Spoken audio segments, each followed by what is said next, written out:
بسم اللہ الرحمن الرحیم۔ السلام علیکم معزز طلباء کرام، آپ سب کیسے ہیں؟ آج ہم تفسیر بیضاوی کے سبق نمبر 136 کو پڑھیں گے۔ آج کے ہمارے سبق کا عنوان ہے تنبیہ۔ آج کے ہمارے سبق کی عبارت تنبیہ تأمل کیف نبہ سے شروع ہوتی ہے۔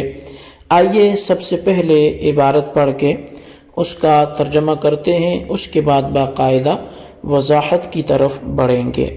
مصنف علیہ رحمہ لکھتے ہیں تنبیہ، تأمل کیف نبہ سبحانہ وتعالی علی اختصاص المتقین بنیل ما لا ینالہ کل احد من وجوہ شتیٰ، وبناء الكلام على اسم الإشارة للتعليل مع الإيجاز، وتقريره وتعريف الخبر وتوسيط الفصل لإظهار قدرهم والترغيب في اقتفاء أثرهم، وقد تشبث به الوعيدية في خلود الفساق من أهل القبلة في العذاب، ورد بأن المراد بالمفلحين الكاملون في الفلاح، ويلزمه عدم كمال الفلاح لمن ليس على صفتهم لا عدم الفلاح له رأسا۔ جی طلبہ کرام، یہ تھی ہمارے آج کے سبق کی عبارت۔ اب اس کا سنتے ہیں ترجمہ۔ تنبیہ، غور کرو کہ اللہ سبحانہ و تعالی نے کس طرح مختلف طریقوں سے اس بات پر تنبیہ فرمائی کہ متقین ہی ان چیزوں کی صفت کے ساتھ مخصوص ہیں جنہیں دوسرا نہیں پا سکتا۔ وہ مختلف طریقے ہیں کہ کلام یعنی حکم جو ہے ہدن اور حکم فلاح کی بنیاد اسم اشارہ پر رکھی گی تاکہ اختصار کے ساتھ ان دونوں حکموں کی علت بھی معلوم ہو جائے، اور اسم اشارہ کو مقرر لائے اور پھر خبر کو معرف بلام ذکر کیا، نیز درمیان میں ضمیر فصل لائے، اور متقین کی اس خصوصیت پر متنبہ کرنے کا مقصد ان کے مرتبے کا اظہار ہے اور دوسرے کو ان کے نقش قدم پر چلنے کی رغبت وہ دلانا مقصود ہے۔ اور اس وعید سے فرقہ وعیدیہ نے اہل قبلہ میں سے فساق کے عذاب جہنم میں رہنے کے بارے میں استدلال کیا ہے، اور اس استدلال کو اس طرح رد کر دیا گیا ہے کہ آیت میں مفلحین سے کامل فی الفلاح مراد ہیں۔ بس اس سے یہ ثابت ہوا کہ جو متقین کے طریقے پر نہیں ہے ان کے لیے فلاح کامل نہیں ہے، نہ یہ کہ اس کے لیے سرے سے فلاح ہی نہیں ہے۔ جی طلبہ کرام، یہ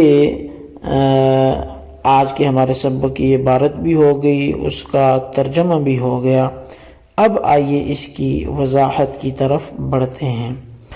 اچھا، سب سے پہلے یہ کہ قاضی صاحب کی عبارت کا واضح لفظوں میں حل پیش کرنے سے پہلے ان کی عبارت کا کچھ ترکیبی تعلق وہ ظاہر کر دینا ضروری ہے تاکہ عبارت سمجھنے میں پھر آسانی ہو۔ پس کیفہ اگرچہ کلمہ استفہام ہے مگر یہاں تأمل کا ظرف واقع ہے، اور اسی وجہ سے محل نصب میں بھی ہے۔ پس اصل عبارت یوں نکلے گی تأمل فی کیفیت تنبیہ اللہ تعالی، کہ تو اللہ تعالی کی متنبہ کرنے کی کیفیت میں تأمل کر۔ اچھا، من وجوہ شتیٰ، یہ جار مجرور مل کر نبہ سے متعلق ہوگا۔ شتیٰ کے اندر جو ہے وہ اس میں جو ہوتا ہے وہ مختلف معانی کے طور پہ بولا جاتا ہے، لیکن یہ شیعت کی جمع ہے۔ اچھا، بنا الکلام معطوف علیہ ہے، اور تقریرہ اور تعریف الخبر اور توسیط الفصل اس کے معطوفات ہیں۔ معطوف علیہ اپنے معطوفات سے مل کر وجوہ شتہ سے بدل واقع ہے۔ لِإِظْهَارِ قَدْرِهِمْ یہ نبہ کی علت اور غرض ہے۔ اچھا، اس مختصر سی تمہید کے بعد قاضی صاحب کا منشا سمجھیے کہ قاضی صاحب فرماتے ہیں کہ اللہ تعالیٰ نے اولئک علی ھدی من ربہم واولئک ھم المفلحون میں مختلف تاکید و حصر کے کلمات استعمال فرما کر اس بات پر آگاہ کیا ہے کہ جو چیز دنیا و آخرت کے اندر متقین کے حصے میں آئی ہیں، مثلا ان کا دنیا میں کمال ہدایت پر گامزن ہونا، آخرت میں فلاح کامل کی دولت سے مالا مال ہونا، وہ سب متقین ہی کے ساتھ مخصوص ہیں، دوسرا ان میں سہیم و شریک نہیں ہے۔ اور وہ تاکیدی ذرائع جن کی جانب قاضی صاحب نے اشارہ کیا ہے وہ 4 ہیں۔ اول تو پہلے جملہ میں اولئک اس میں اشارہ لانا اور اولئک سے اختصاص پر تنبیہ یوں ہوگی کہ اولئک سے اجمالاً ما بعد کے حکم کی علت کی جانب اشارہ ہوا، کیونکہ اولئک سے موصوف بالصفات المذکورہ کی جانب اشارہ ہوتا ہے، بس اولئک پر کوئی حکم لگانا بعین ہی ان صفات پر حکم لگانا ہے، اور جب حکم کسی صفت پر مرتب ہو تو وہ صفت اس ترتب حکم کے لیے علت ہوا کرتی ہے۔ بس اولئک پر حکم لگانے سے یہ معلوم ہو گیا کہ ہدایت دنیوی اور فلاح اخروی کے واسطے صفات مذکورہ علت ہیں۔ اور یہ بخوبی معلوم ہے کہ اختصاص علت کے لیے اختصاص معلول لازم ہے، یعنی علت کے اختصاص کے لیے معلول کا مختص ہونا یہ لازم ہے۔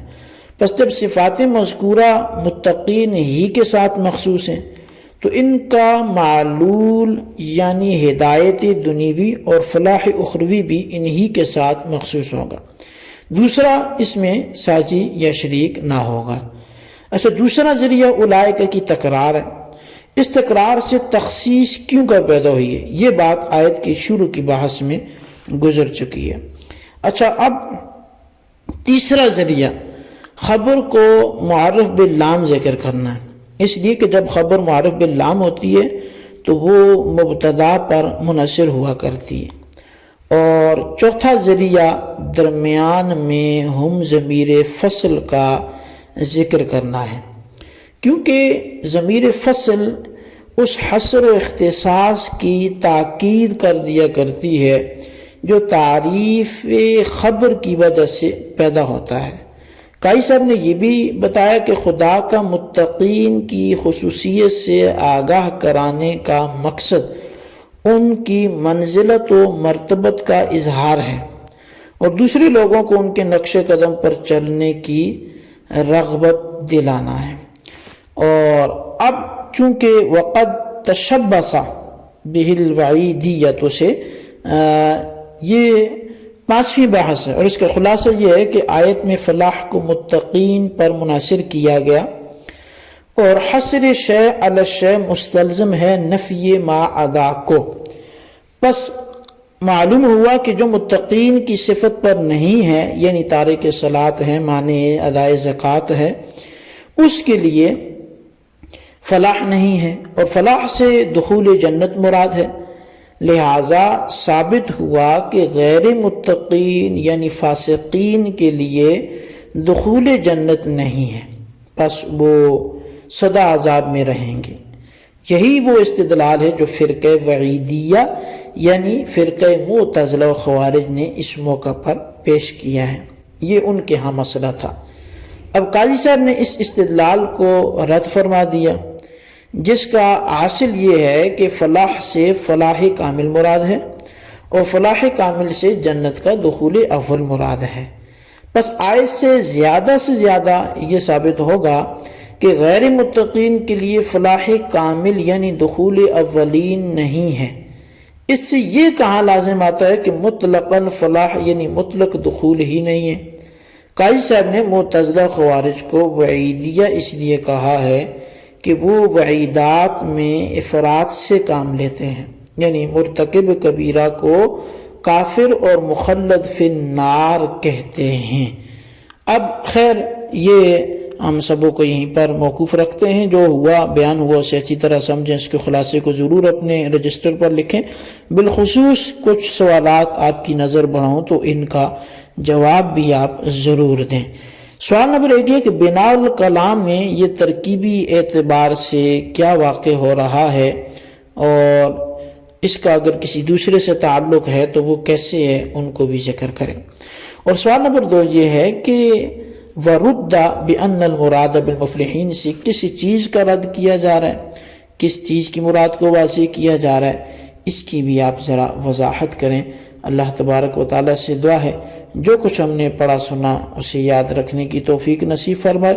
آمین بجاہ النبی الامین صلی اللہ علیہ وسلم۔